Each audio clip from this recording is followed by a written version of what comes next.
বরগুনা জেলা পরিষদ ডাকবাংলোর সিসিটিভি ফুটেজে দেখা যায় প্রতিদিনের মতো বুধবার সকালেও এখানে আয়ার কাজ করতে এসেছিলেন বরগুনা পৌরসভার কালীবাড়ি এলাকার ইতিরানী। তবে সেদিন সাথে ছিল তার 2 কন্যা সন্তান, 12 বছরের আরাধা আর 3 বছরের অনুরাধা। দুপুর গড়িয়ে বিকেল হলেও ভেতর থেকে কোনো সাড়া শব্দ না পাওয়ায় সন্দেহ হয় দায়িত্বরত কেয়ারটেকারের। পরে পুলিশ এসে 3 তলার 2টি কক্ষ থেকে উদ্ধার করে মা ও 2 মেয়ের নিথর দেহ। ভেতর থেকে দরজা বন্ধ ও মৃতদেহের পাশে ঘুমের ওষুধ পাওয়ায় প্রাথমিকভাবে পুলিশের ধারণা এটি আত্মহত্যা। এর পিছনে কোনো মোটিভ থাকে, যদি কোনো কেউ কোনো দুর্ঘটনা ঘটিয়ে থাকে তাহলে সেটি তো আমরা উদ্ঘাটন করবই। আর যদি এটা স্রেফ সুইসাইডাল হয় তাহলে আমরা যে আইনি প্রক্রিয়া আছে সেই আইনি প্রক্রিয়া আমরা সম্পন্ন করব। তবে পুলিশ ও প্রশাসনের এই আত্মহত্যার দাবিকে শুরুতেই নাকচ করে এটি পরিকল্পিত হত্যা বলে দাবি নিহতদের পরিবারের। গলা চাপে এখানে শ্বাসনালী বন্ধ করে মারা হয়েছে। এই তো আমি দেখেছি, বাচ্চাকে দেখছি দাদা, এই বাচ্চাকে এনে খাওয়া হয়ে গেছে।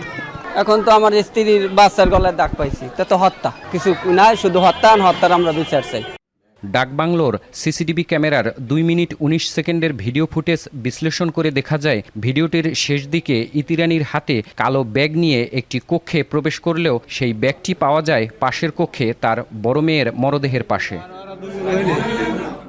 এদিকে পুলিশ দরজা ভেঙে মরদেহ বের করার কথা বললেও দরজা ভাঙার কোনো চিহ্ন দেখেননি বলে জানিয়েছেন স্বজনরা।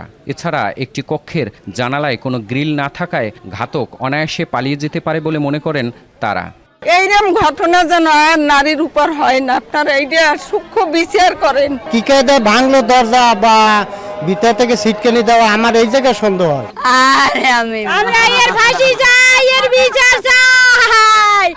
ইতিরানী ও তার 2 মেয়ের মৃত্যুর ঘটনার সঠিক তদন্ত দাবিতে বিক্ষোভ সমাবেশ ও মানববন্ধন করেছেন স্বজনরা। এ ঘটনায় বৃহস্পতিবার সন্ধ্যায় পুলিশ বাদী হয়ে বরগুনা সদর থানায় একটি অস্বাভাবিক মৃত্যুর মামলা করেছে।